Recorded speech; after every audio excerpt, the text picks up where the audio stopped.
Hello everyone, welcome back to Pharma Minds where pharmacy is made easy. So आज मैं आपके साथ एक न्यू इनिशिएटिव के साथ आई हूँ जो हमारे गवर्नमेंट के थ्रू हमें आई है।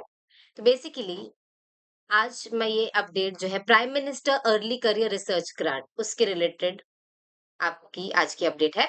तो आप जैसे देख सकते हैं, जैसे ही आप उसकी वेबसाइट पे जाओगे, that is ANRF, that is nothing but अनुसंधान नेशनल रिसर्च फाउंडेशन। यहाँ पर आपको अपने रिसर्च ग्रांट जो है, बेसिकली ये इनिशिएटिव है गवर्नमेंट के तरफ से, प्राइम मिनिस्टर की तरफ से। आप जो भी स्टूडेंट्स हैं जो रिसर्च कर रहे हैं रिलेटेड टू कोई भी इंडस्ट्री, जैसे कि साइंस हो गया, टेक्नोलॉजी हो गई, ठीक है, तो वो यहाँ पर इजीली इनको फंड मिल सकता है, ठीक है, अपने रिसर्च के लिए, रिसर्च प्रोजेक्ट के लिए। फाइन।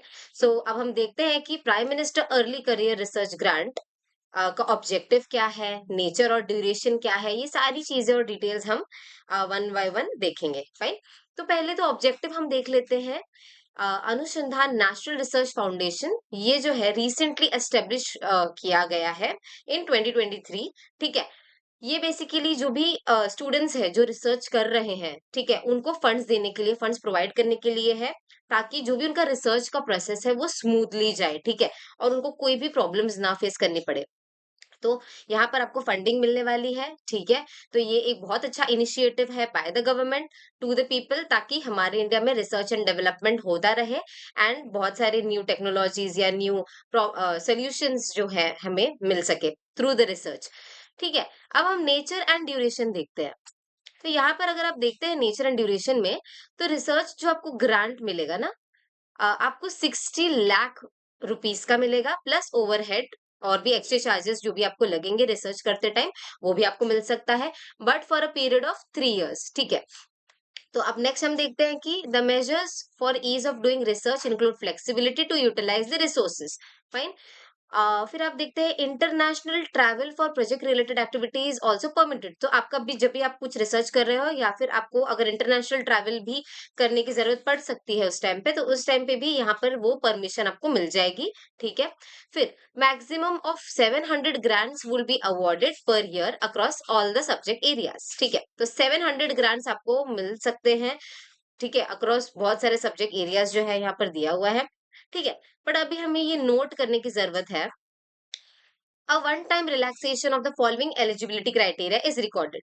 तो यहाँ पर आप देख सकते हैं कि एज लिमिट आपकी 42 इयर्स है, ठीक है, with relaxation of 3 years for SC, ST, OBC, physically challenged and women candidates. ठीक है। और ये जो रिसर्च ग्रांट है आपका कैलकुलेट होगा Feb 1 2024 instead as on date of submission. ठीक है। मतलब the applicant should have joined the institution on or after Feb 1 2022। तो मतलब एप्लीकेंट जो भी है उसको, वो जो भी इंस्टीट्यूशन ज्वाइन किया है Feb 1 2022 से, या उसके बाद भी अगर उसने ज्वाइन किया है, ओके, वो एलिजिबल है अप्लाई करने, एलिजिबल है टू अप्लाई। ठीक है। आप ये रीड कर सकते हैं नोट। फिर हम देखते हैं गाइडलाइंस फॉर द प्रोग्राम। यहाँ पर और भी बाकी चीजें हैं एलिजिबिलिटी के रिलेटेड, जैसे कि the applicant should be an Indian citizen, ठीक है, या फिर एक PIO या OCI working as regular employ. Okay. Then next हम देख सकते हैं the applicant must hold regular academic research position in academic institution या national laboratories or any recognised R&D, that is research and development institution. ठीक है। Next हम देखते हैं the applicant is eligible to apply within 2 years of joining the institution. तो जो भी institution में वो अभी है, तो वो एलिजिबल है with in 2 years of joining the institution. Okay. जो अपर एज लिमिट है मैंने कह दिया था वुड बी 42 इयर्स। ठीक है। और ये हमने ऊपर देख लिया था नोट पे।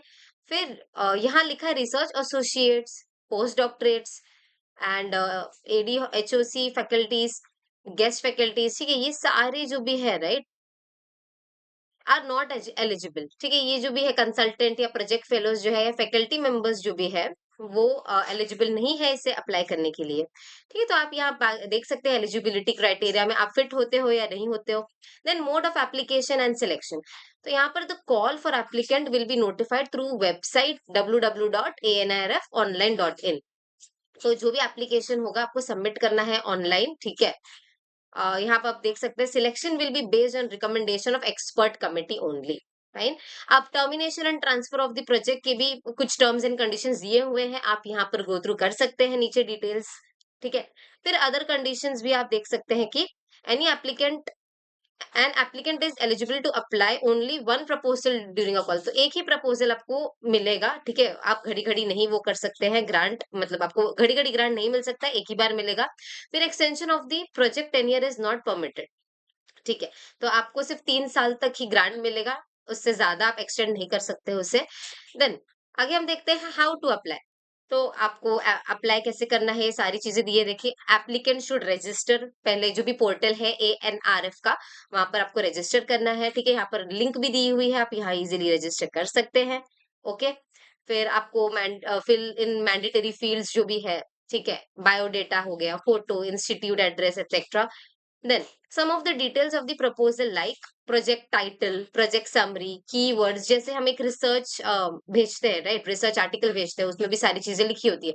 बट इसमें आपको अपना रिसर्च प्रपोजल भेजना है। अब रिसर्च प्रपोजल में आपको इंक्लूड करना है प्रोजेक्ट टाइटल, प्रोजेक्ट समरी, फिर keywords, then expected output and outcome of the proposal, ठीक है। आपको ये सेंड करना है। एज वेल एज आपका budget like research personal, consumable, travel, equipment, contingency और ओवरहेड, एक्स्ट्रा कॉस्ट अगर आपको लग रहा है, वो सारी चीजें आपको एक रिसर्च प्रपोजल के थ्रू सबमिट करना है। और अदर रेलिवेंट इंफॉर्मेशन जो भी है वो भी अपलोड करना है इन सिंगल PDF फाइल, ठीक है। PDF फाइल में करना है, जो 10 MB से ज्यादा नहीं होना चाहिए, ठीक है। तो ये तो हमने बता दिया है। अब जो डॉक्यूमेंट्स रिक्वायर्ड है इन PDF फॉर्मेट, आपको ये सारी चीजें सबमिट करनी पड़ेगी, जैसे बायोडेटा हो गया, सर्टिफिकेट फ्रॉम प्रिंसिपल इन्वेस्टिगेटर, ठीक है।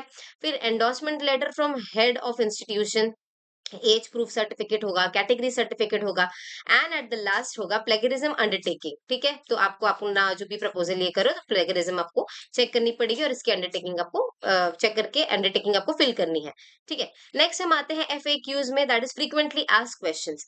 जैसे कि आपको कोई भी डाउट रहेगा, ठीक है, कोई भी क्वेश्चन आ रही होगी, you can just go through this questions and answers जो भी दिए हुए हैं, ठीक है। इससे आपको पूरा क्लियर हो जाएगा। सो बेसिकली जो भी स्टूडेंट्स है, बेसिकली जो भी रिसर्च करना चाह रहे हैं, कोई प्रोजेक्ट करना चाह रहे हैं, कैन इजीली उनको ग्रांट मिल सकता है। ये इनिशिएटिव जो भी गवर्नमेंट या प्राइम मिनिस्टर ने निकाली है, दैट इज अनुसंधान नेशनल रिसर्च फाउंडेशन, जो कि और रिसर्च के लिए हेल्पफुल होगा हमारे इंडिया के लिए, ठीक है। तो boost the research and development activities in India. So just stay connected with all such many updates, ठीक है। So all the best guys, thank you.